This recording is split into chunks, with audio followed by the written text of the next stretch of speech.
m'appelle Mamadou Diobégué, je suis avocat. Je précise non encore inscrit au barreau de Dakar. Et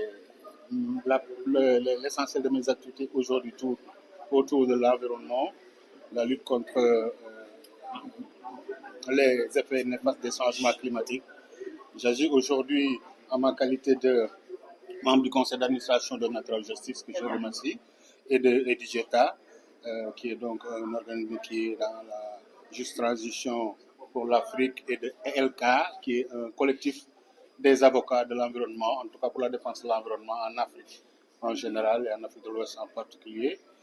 Madame Dieka, à côté de moi, est la directrice du hub sous-régional africain.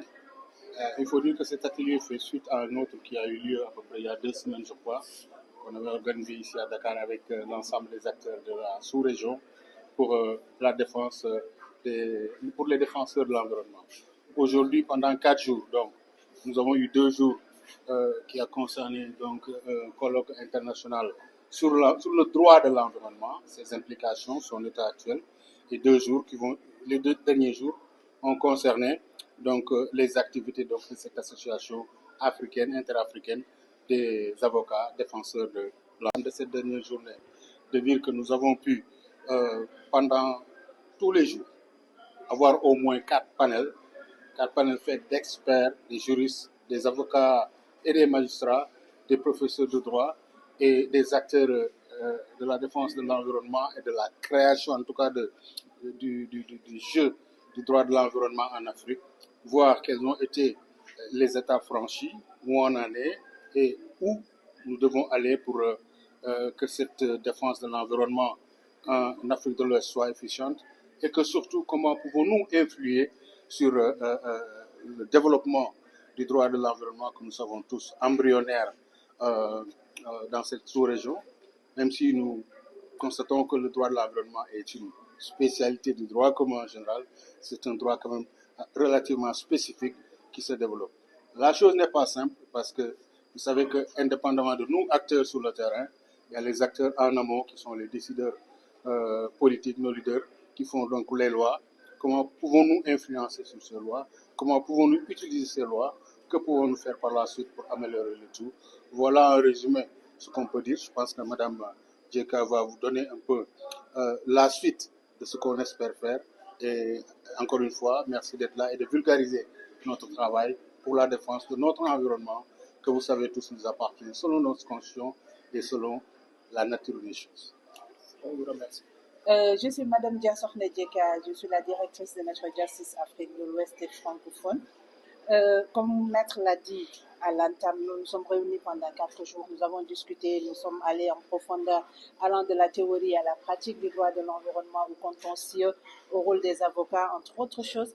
Et nous espérons que les conclusions qui sont sorties, ou qui vont sortir de cette rencontre, seront appropriées par l'État sénégalais dans un premier temps parce que ça se tient sur son territoire, mais également la CEDEAO et les organismes de bassin parce qu'ils sont tous représentés ici.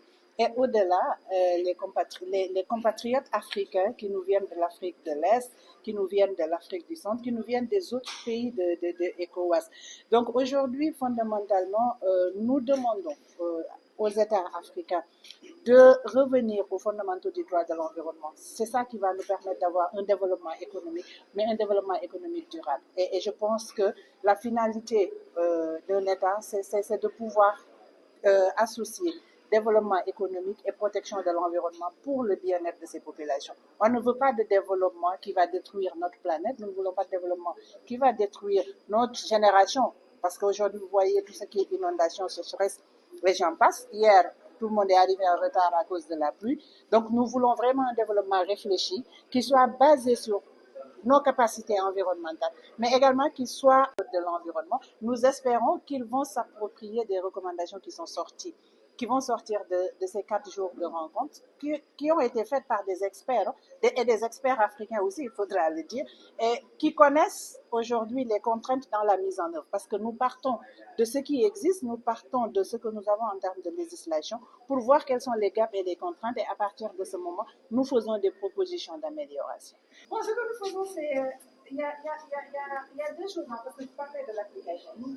Et quand on arrive à l'application, parce qu'on a un point qui est important aussi, qui est sur le plaidoyer que nous faisons pour l'adoption des lois. Mais quand on vient dans le comité de droit, nous avons principalement deux approches.